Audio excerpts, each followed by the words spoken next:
দাঁত ওঠা এটা পশুর জন্য প্রযোজ্য না। বয়সের জন্য দাঁত ওঠা বা দাঁত ওঠেনি এটা কোনো গ্রহণযোগ্যতা না।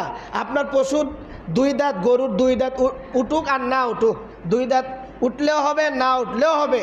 যদি গরুর বয়স 2 বছর হয়ে যায় তাহলেই ওই গরু দিয়ে কুরবানি কি হয়ে যাবে? শুদ্ধ হয়ে যাবে। দাঁত ওঠা কোনো শরীয়তের কোনো বিধান না। তাহলে আপনি কিভাবে বুঝবেন যে 2 বছর হয়েছে কিনা? আপনি তো পালেন নাই গরু। তাহলে যার কাছ থেকে আপনি কিনবেন তাকে অবশ্যই জিজ্ঞেস করবেন যে ভাই আপনার গরুর বয়স কি 2 বছর পূর্ণ হয়েছে? যদি বলে হ্যাঁ আমার গরুর বয়স 2 বছর পূর্ণ হয়েছে, আপনি কি শিওর? যদি বলে হ্যাঁ তাহলে আপনি ক্রয় করবেন। যদি কম হয় তাহলে আপনি আর দায়ী থাকবেন না। কে দায়ী হবে? উনি দায়ী হবে, কারণ উনি মিথ্যা কথা বলে আপনার কাছে কি করছে? বিক্রি করছে।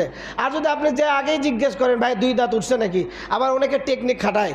যেমন গত বছর আমি কুরবানির হাটে যা টেকনিক খাটাই, আমি জিজ্ঞেস করি 2 বছর হচ্ছে নাকি? 2 বছর মানে দাঁত উঠছে হুজুর, দাঁত উঠছে। আমি ভাই 2 বছর হচ্ছে কেনা? দাঁত উঠছে তো দেখেন, বলতে চায় না, মানে 2 বছরের কথা বলতেই চায় না। তো আপনারা আমি বলি দাঁত উঠুক আর না উঠুক, 2 বছর হচ্ছে কিনা সেটা শিওর।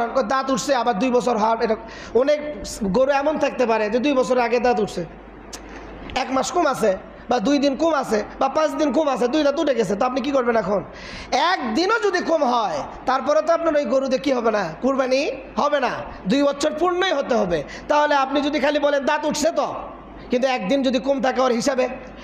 এই জন্য উত্তম হচ্ছে যে বাজারে যাওয়া, আশপাশে গরু থাকলে তো আরও ভালো। যেগুলো আপনি দেখছেন এলাকার মানুষ গরু নিয়ে যাচ্ছে বাজারে, তাদেরকে থেকে কিনবেন আরও ভালো। আর যদি না হয় তারপরও আপনি যাচাই বাছাই করে কিনবেন। এখন বর্তমান সময়ে বাজারে তো গরু কেনাটা একবারে কষ্টকর, কারণ হচ্ছে দালাল দিয়ে ভরা, ব্যবসায়িক দিয়ে ভরা। হ্যাঁ, দেখেন যে ওই নৌকা থেকে গরু কিনছে আবার ধামের হাটে বিক্রি করতে নিয়ে আসছে। এখন এই বেচারা নিজেও জানে না কোন গরুর বয়স কয়টা মনে থবে। এই 100টা গরু কিনছে ব্যবসার জন্য, এখন কোন গরুর বয়স কত হয়তো একটা মনে থই নাই, এখানে দাঁত দেখছে আর গরু নিয়ে যাচ্ছে। এখন সেক্ষেত্রে তো বিপদে পড়বেন আপনি। এই জন্য এই সমস্ত ব্যবসায়ী, গরুর ব্যবসায়ীদের থেকে গরু কিনা থেকে বিরত থাকবেন। গৃহস্থ যারা আছে, যারা নিজে গরু পালছে বাড়িতে, এরা গরু নিয়ে আসছে, এইরকম লোক খুঁজে গরু কেনার কি করবেন? চেষ্টা করবেন। কথা বুঝছেন? নিজে একটা কুরবানি দেবো এত টাকা খরচ করে আল্লাহ তাআলার জন্য, একটু চেষ্টা করবেন না? তাহলে এইগুলি জিনিস লক্ষ্য রাখে তারপর আপনি কি করবেন? গরু ক্রয় করবেন।